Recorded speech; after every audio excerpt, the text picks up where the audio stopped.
Next on Max TV, we review Dawson's domination of Tarver. Klitschko re-wins his title. We take a look at Pavlik Hopkins, and we have news and notes. Coming up on the next round. And welcome to the next round. Steve Kim joined as always by the editor-in-chief of Max Boxing, Doug Fischer. A jam-packed show. We begin round number one where it was showtime for the IBF light heavyweight title of the world, and we have a new champion. Chad Dawson dominates Antonio Tarver over 12 rounds. He is the new champion. Your scores: 118-109 and two scores of 117-110. And in Germany, we have a new WBC heavyweight titleist, Vitaly Klitschko. Don't call it a comeback. After 4 years, he thoroughly whipped Sam Peter, stopping him in 8. Doug, Dawson-Tarver was a fight that many anticipated and ended up being a coming-out party for Chad Dawson. This was the type of performance where he dominated a 39-year-old opponent almost into submission. I think when you start saying pound for pound, I think Chad Dawson needs to start popping up on these lists. Well, he's undefeated. He's only 26 years old. He's now a two-time light heavyweight title holder. He has names like Eric Harding, Tomas Adamek, Glenn Johnson, and now Antonio Tarver on his resume. It's pretty impressive. I think he would probably crack my top 20 whenever I sit down and decide to compile another one of those lists. What really impressed me about Dawson's performance, I think his coming out party in terms of his athleticism, in terms of his natural ability, was his first title winning effort against Tomas Adamek. But this past Saturday night, it was sort of his coming out party as far as being a mature, complete boxer, Steve. I was more impressed with his footwork, his choice of punches, his feints, and basically his patience. That is what really surprised me, because I picked him to win this fight, but I thought it was going to be a closer contest. I thought he was going to have some trouble. I mean, he had some rough waters against both Adamek and against Glenn Johnson late in those fights. He didn't have that problem with Antonio Tarver, even though Antonio Tarver might be a little more dangerous in the punching department than both of those fighters, and that's because he is maturing as a fighter, and he did not get overly aggressive. He did not fight like a 26-year-old fighter, Steve. He fought like a 30-year-old veteran. Yeah, Doug, the thing I liked about Chad Dawson is he's a guy with athletic ability who was still not afraid to mix it up, but he took risks without being reckless. I thought the one way he was going to lose this fight was, instead of being disciplined enough to throw 3 and 4 punch combinations, to turn them into 7 or 8 punch combinations, and he was smart enough and intelligent enough and well trained enough by Eddie Mustafa Muhammad to get yours and then get out and make Antonio reset his feet. The bottom line is Antonio Tarver, offensively or defensively, could never get a comfortable reading on what Chad Dawson was doing. Right. And you mentioned this in last week's show, that you believe that a fighter of Dawson's ability, his skill set, and his athleticism could constantly keep Antonio Tarver reaching for him, constantly force the older man to reset his feet and try to line up that shot, but get in his shots and then get out of the way, and kind of do what Bernard Hopkins did in 2006. And I question whether or not he had the patience as a young, aggressive boxer. He's an aggressive boxer.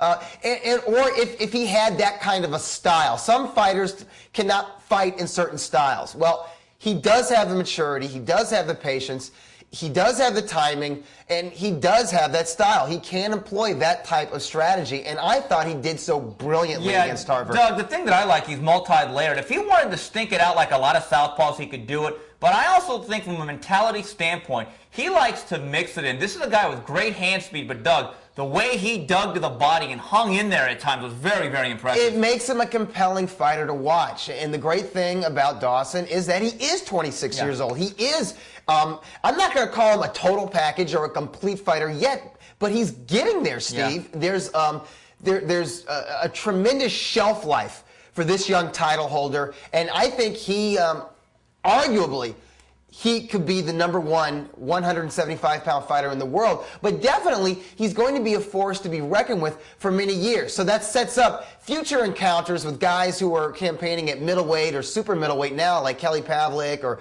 Andre Ward. But right now, I would love to see him in against Adrian Diacanu if Diacanu beats Silvio Bronco for the WBC strap, or his IBF mandatory Tavoris Cloud, and a young, tough, strong, hard hard-nosed, undefeated fighter, or even Chris Henry, another young Doug, American standout. I would like to see a rematch with Glenn Johnson. There you as much go. as I like Chad Dawson, Yeah. I thought back on April 12th, I thought Glenn Johnson walked down Chad Dawson and won a decision. I have to believe that that experience helped him out this weekend, and he's a better No doubt. fighter than he was in April. Here's the thing about Antonio Tarver. I think you have to give him a lot of credit. I doubted if he would ever get in the ring with Chad Dawson. He did. And down the stretch, he wasn't just trying to be a game loser. He was trying to lay traps, and he let it all hang out against Chad Dawson. But the bottom line is he did look like a 39-year-old fighter whose legs and reflexes simply were not there. Yeah, but we have to remember that there are few light heavyweights out there with the blend of intelligence, precociousness, that kind of youth, athleticism. You know, he's going to make a lot of guys who are in their early 30s fight like they're in their early 40s, Steve. I give Antonio Tarver this much credit. He eventually got in the ring with Chad Dawson. I don't know if the winner of Pavlik Hopkins is going to get in the ring with Dawson. I don't know if the winner of Calzaghe Jones. In fact, I would put money that these guys are in their late 30s. Calzaghe and Jones. I don't think we're ever going to see them getting in the ring with Chad Dawson. So kudos to the guy who I've dubbed the milk dud of malice. He rubs a lot of fans and media the wrong way because he's very arrogant and he talks a lot of crap, Steve. And when you talk a lot of crap, when your mouth cashes a check, writes a check that your ass can't cash, people are going to come down on you. But I'm going to give Tarver this kudos because a lot of folks would have just used Showtime to get themselves back into contention and to win a title. A lot of 39-year-old guys, once they get back into good shape, as Tarver did, and they have a world title around their weights, they say to Ken Hirschman, they say, you know, kid, I know I said I was interested in fighting Chad Dawson, but not this year. I want to wait and see what happens with the winner of Pavlik Hopkins and the winner of Calzaghe Jones, and I want to see if one of those two fights can be made for early next year. And if it doesn't happen, then maybe we can revisit the Chad Dawson situation in late 2009. He went ahead and fought the guy in late 2008. He lost. I thought, giving him the benefit of the doubt, he only won 3 rounds, Steve. But you know what? He got in there with a young lion.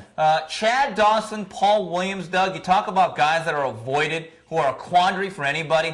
A lot of similarities. Tall, lanky, African-American southpaws with plenty of ability that people are going to avoid like the plague. Doug, I know some people will say that Samuel Peter quit. It says right here he never got started. Vitaly Klitschko had his way from the first couple of seconds. He did exactly what he needed to do, Vitaly Klitschko. He controlled the center of the ring, squared him off with his jab, and just dominated from his distance. But at the same time, Samuel Peter, in my opinion, made no real effort to win the fight at any point in this bout. I think he felt the power from the very first up jab, and I think he realized that this Vitaly Klitschko is not just a 6'7" giant. He is a talented boxer with some underrated athleticism and agility, with some underrated hand speed, the quickness and the reflexes. I think that blew Samuel Peter's mind. Probably after the first minute of the first round, Peter knew I'm not going to win this contest, and it was basically pride that kept him in for 8 rounds, Steve. But I'll say this. I don't think it was any surprise to anybody that Vitaly Klitschko had the size, skill, and style to dominate Samuel Peter. What was a surprise was that speed, reflexes, and underrated agility that I just spoke of. After almost 4 years off, being as big as he is and being 36, 37 years old, that was just incredible. I wasn't expecting that, and that's why I picked Samuel Peter to win this fight last week. Of course, that was before the weigh-in. That's another story. Well, Doug, we'll get to that. Yeah, that's a couple of things. Technically, if you want to see the definition of executing a fighting tall, that is Vitaly Klitschko. Just by being upright and tall, he can have his hands down by his waist and get away with it. And he does it probably better than any other big man in the game. And you talk about the physical conditioning. Doug, I think Samuel Peter is a lot like his predecessor, David Tua, and Okay. perhaps even Chris Arreola in the future.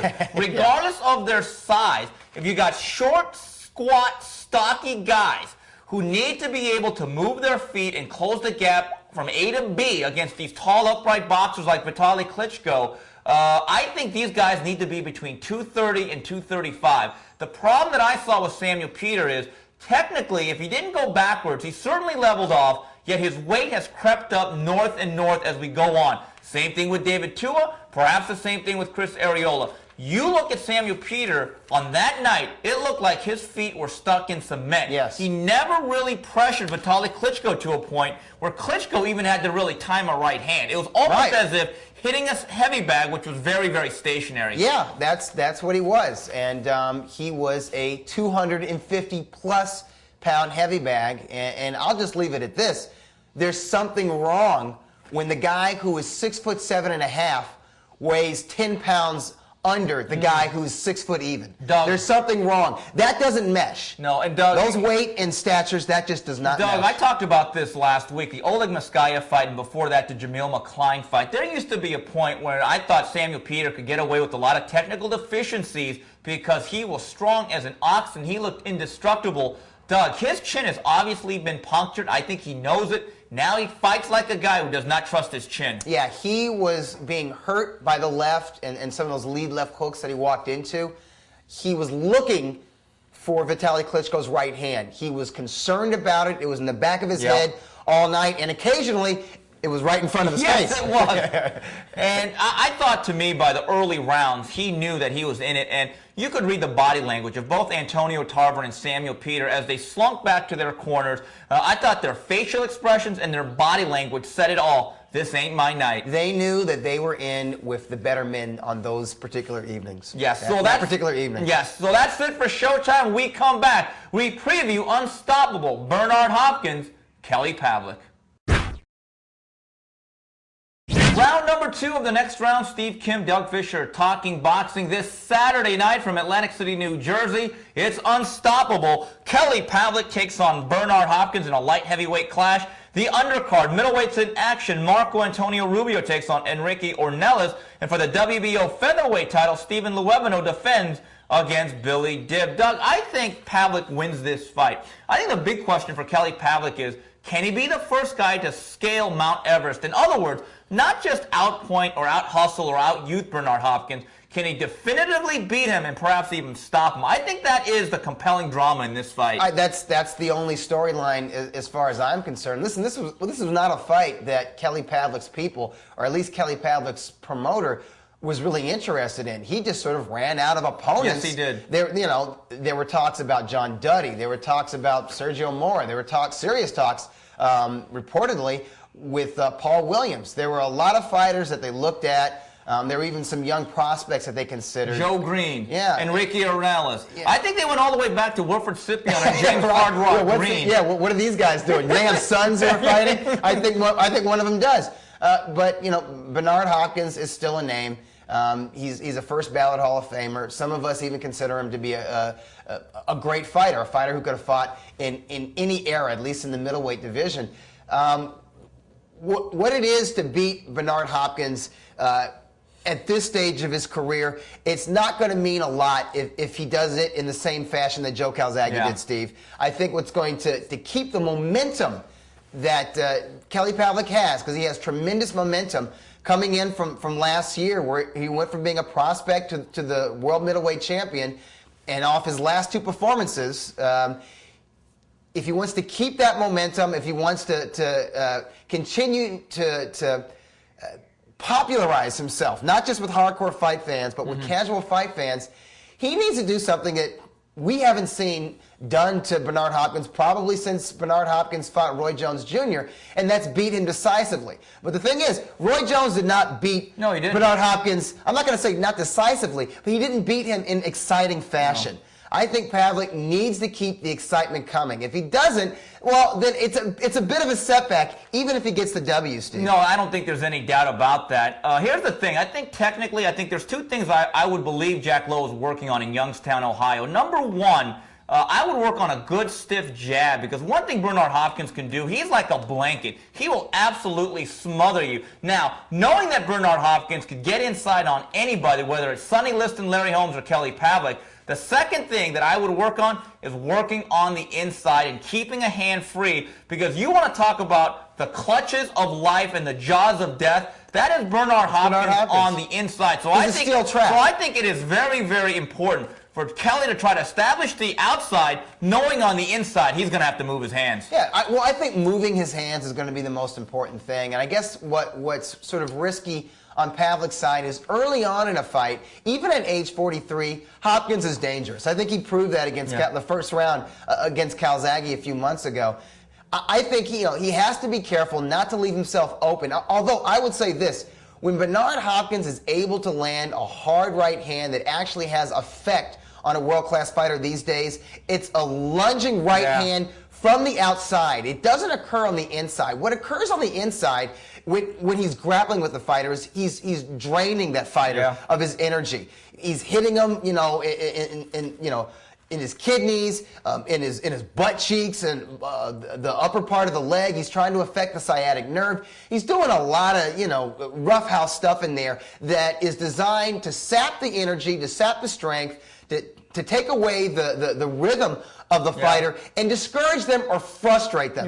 So Pavlik's going to have to come in with a steely focus. And I think he needs to be busy on the outside and the inside, because I really think that's his key to victory. We all know it is to out-hustle the 43-year-old man. Doug, I find some similarities between this fight and Chad Dawson and Antonio Tarver, that the younger guy is going to be the guy with the high output and the activity, while the older guy is going to be thinking 30 seconds ahead, thinking, where can I find an opening to lay a trap and to land a counterpunch with that right hand? I think there are segments where Kelly Pavlik's going to have a lot of success, and that's probably when he's going to have to be most careful. Yeah, and here's my question. Is Pavlik able to do style-wise what Chad Dawson was able to do? Doesn't have the footwork. Move. Doesn't have the feet. See, that's the thing.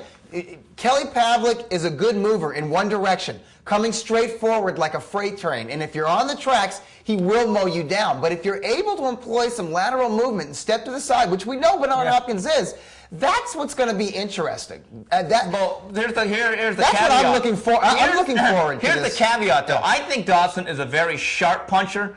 Pavlik is one of the best punchers in the game. Heavy-handed. I know that the weight class, I think, favors Bernard Hopkins based on past experience, but Bernard Hopkins was a career middleweight. Kelly Pavlik actually has a much bigger natural frame to carry 175 at their optimum. I like Kelly Pavlik in this fight. I think he wins this fight pretty handily. I think the question is he able to hurt and dominate the executioner?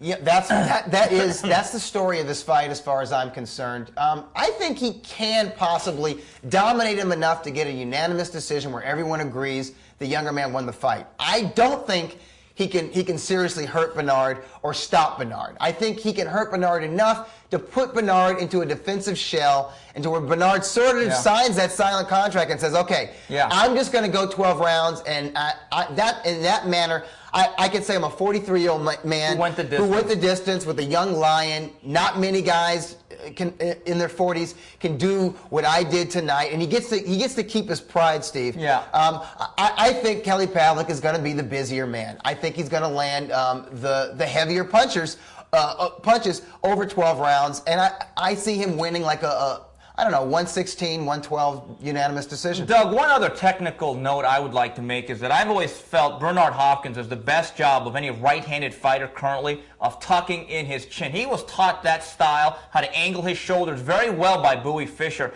With that being said, I think Kelly Pavlik is a very good body puncher, very underrated one. If you're not going to be able to find up top a little bit of success, keep grinding downstairs and keep chopping that wood on that old man, much like Chad Dawson did against Antonio Tarver. Doug, taking a look at this undercard, Stephen Luevno, Billy Dib, to me, is a technical mismatch. I think Luevno is really 2 or 3 echelons better than Billy Dib. I think it's a technical mismatch, but it's also a mismatch in terms of experience and class and boxing IQ. I think Luevno is one of the more underrated title holders in the sport today, Steve.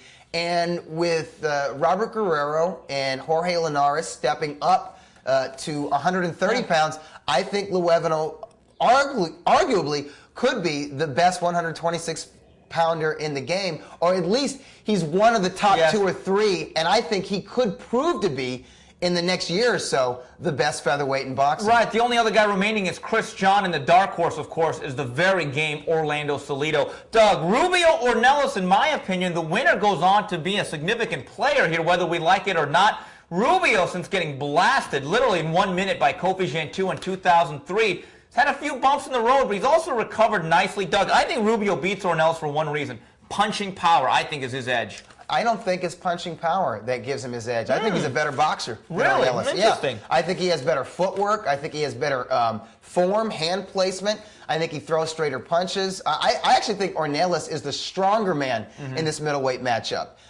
This is a fun fight. That's what I just think. I see 2 Mexican middleweights going at it, fighting the way we're used to seeing Mexican featherweights. We don't really see that in the weight classes above welterweight very often. I don't really consider it to be a title eliminator, although I think it is for the number 1 spot or the mandatory challenger position within the WBC. I just see it as 2 sort of middleweight fringe contenders going at it. And I like Rubio because I think he's a superior boxer. Yeah, he can crack. He can be a volume puncher. I think he is a good puncher, but I think he's a boxer puncher. And I think in that respect, losing to Kofi Jantua in the manner that he did with a single left hook in the first round, I think that changed his mentality. He's decided, you know what? I've got some skills that I can fall back on. Maybe I should put boxing before punching. And ever since he's done that, and I think the sparring sessions that he's had with Antonio Margarito, where he's had to box. Yes. He can't get in there in the trenches with Margarito, even in sparring, and not get beat up. So he boxed Antonio Margarito, and I think he's comfortable in it. If he gets a guy in trouble the way he did Jose Luis Ortucci, he could take him out. But I think he wins this fight because he's a superior technician and boxer to Enrique Ornelas. Well, that's it. Unstoppable from the Boardwalk Hall in Atlantic City, New Jersey. When we come back, we wrap it up with news and notes. And we wrap things up here on the next round with news and notes. We go on to the fight preview on Telefutura. Mario Santiago takes on Jose Barranza, and then Irvin Garcia faces the mechanic Chris Smith. On Telemundo, the veteran Jorge La Cierva still at it. He takes on Fedor Valoria. Doug, Mario Santiago, we just mentioned this in the last segment. There's not a lot of blue chip featherweights left, but I think Mario Santiago, coming off that close draw to Stephen Luevano, definitely has to be considered a world-class challenger at any type of standard. Yeah, you know what? I think there's a little bit of a renaissance with boxing out of the island of Puerto Rico, Steve. The boxing does not begin and end with Felix Trinidad, and there are some up-and-comers once Miguel Cotto and Ivan Calderon are done fighting. I think the leader of the pack is Juanma Lopez, the 122-pound title holder. But right underneath Lopez is Mario Santiago. I think he's one of the better talented and skilled featherweights out there. He has athleticism.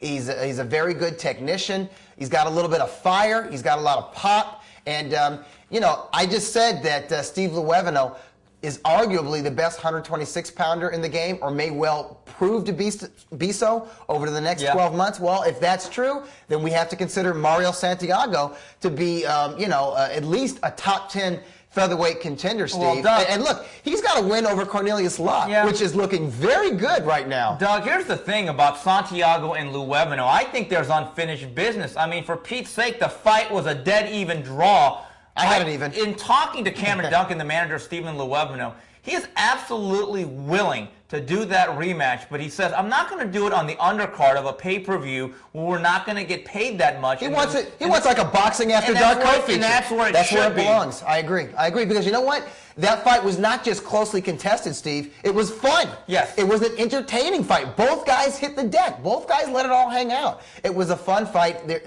We should see a rematch, and I think we will see a rematch. Mario just needs to stay undefeated. Luevano needs to take care of business against Dib, and I think we know he will. So maybe that is a featherweight matchup that we can look forward to next year. Doug, Irving Garcia is very limited. He's certainly not Tommy Hearns, but here's the thing. Chris Smith, I really wonder, should he even be licensed at this point anymore? I don't know. I mean, I thought he won his last fight against a very good welterweight contender named Jesus Soto Carras. But you know what? Just because he looked good and he still has heart and he still has guts and he can still outwork or outgut a lackadaisical training young man like Soto Carras, at least on that night, that doesn't mean he should be getting in the ring and continuing to absorb punishment. I think he's absorbed too much punishment, Steve. I think he's had too many fights, win, lose, or draw, Steve, where they went a hard 10 or 12 rounds. That's the problem. He's just had too many wars. Here's the thing. I think too many fighters, whether it's a fight or a career, they're always pulled out of there one round too late or one fight too late. And I just think sometimes Chris Smith, guys like him, are simply too game and too tough for their own good. Wrapping up here with some tidbits. Bad news for boxing fans. There is no Wednesday night fights on ESPN2 in 2009. And then November 21st, this will be on ShowBox, a WBA and IBF 122-pound unification bout between Celestino Caballero and Steve Molitor. Doug, going back up top, listen, I'm not saying they had boxing after dark caliber fights or all-time great fights, but this past year, I thought Wednesday night fights was outstanding. It was an absolute pit, an absolute trap for bright young prospects. House of upsets. And we saw some compelling, memorable stuff. But going on into the future, listen, dates are very limited, and I think this hurts the fighters. The bottom line is they're not going to have a chance to ply their trade and develop. It's less exposure for young fighters. It's less exposure for boxing. It's less boxing on basic cable, which is really needed. I mean, basic cable, it might as well be the networks of this decade. I don't think we're ever going to see a regular boxing series on ABC, CBS, and NBC, or even Fox. Okay, but basic cable, if it's in 90 to 100 million households, that's almost just as good, Steve. Well, Doug, with the digital now being a priority, an absolute necessity now, because the analog and the old antennas, you're not going to be able to have that coming next January or February. It's coming up soon. Right. Digital cable or regular cable Basic is cable TV. is network television these days, so it hurts us when the sport loses a series, an outlet, even a seasonal one like Wednesday night fights. The only silver lining that I can see is maybe that creates a little bit more money for the budget for Friday night fights, and maybe Friday night fights is a little more choosy with maybe they're going to have more folks coming to them with cards, and they can be a little more selective in the fighters or the promoters or the fight cards that they air or that they work with, and we get a little bit of a higher quality of fights on Friday night fights. From what I've been told, this is a budget cut. The budget will not be condensed. You'll basically have the same ESPN2 Friday night fights budget of $20,000 to $25,000, but you go back to what this series was really all about. This was a loss leader for the promoters and the fighters.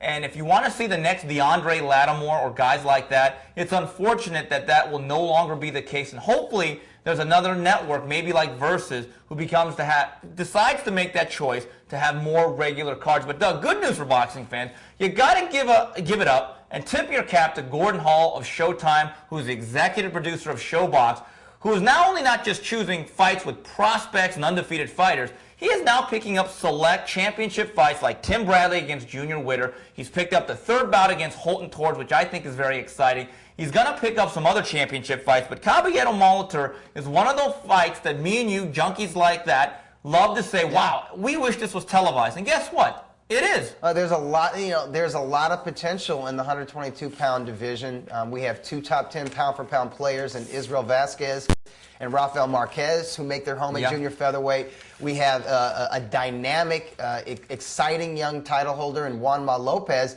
and we have two very solid young title holders in Celestino Caballero and the undefeated Steve Molitor, who's a very crafty little southpaw technician who's undefeated from Canada. And this is a good fight. This is a fight where if Juanma Lopez cannot secure a fight against the likes of a Vasquez or Marquez and doesn't get an old lion with a bit of a name like a Jerry Penalosa or even a Johnny Gonzalez, well, the winner of this fight is a very marketable fighter, and it becomes a marketable fight because it unifies 3 of the titles in the 122-pound division, and it's an interesting style matchup. I don't think it's going to be anything like Vasquez Marquez. No. It's not going to be World War III because both of these guys are sort of athletic boxers. But it's a hardcore fight fans fight, and that's what ShoBox is. It's the show for hardcore fight fans. There are fans in America who want to see some of these title fights that take place off our shores, like the IBF. Or I'm sorry, the IBF Super Middleweight title challenge. Is another exactly. fight, which I think stylistically can be a very good fight because that is a classic case of boxer versus puncher. I expect Lucian Boot to box well early, put rounds in the bank, but then the Geico caveman that is Labrado Andrade, he's going to be coming like a freight train round 6, 7, 8, 9, and 10. Yeah, and he's been looking pretty good. In his last fight, I can't think of the guy's name. Steiglitz? Out of how did I pull that out of my mind? I'm incredible. Oh, that's Saturday Night Live. That's Saturday Night Live. You know, he showed some improvement. He's working with the older brother Howard Grant. Otis Grant. Otis Grant, yeah. Who was a WBO middleweight title holder. And I think they're based in Montreal. Yeah, so there's actually an interesting story there. It's interesting. There's an interesting storyline. And from what I understand, the Canadian fans really took a liking to Labrado Andrade when he beat Eric Luca, very popular former super middleweight title holder. You know, he was very gracious. He's training up there now, so people know about him. So this is a fight that has a lot of interest in Montreal and in all of Canada. Expect a big crowd. Yeah. They sell tickets They do. up there. They definitely do. But there are fans right here in the good old US of A who want to see this fight. And thanks to Gordon Hall and ShoBox, they're going to get an opportunity to watch it live. Yeah, and this fight here is on Championship Boxing on November 1st. Darchinyan Maharis is another fight that I think 10 years ago would have been on Boxing After Dark under the auspices that's where it of Lou belongs. DiBella. Yeah. But again, you got to give Showtime credit. I think this year they have really had a strong year of giving us fight fans fights. Fight fan fights, but also fights that really have strong significance within the divisions that they take place.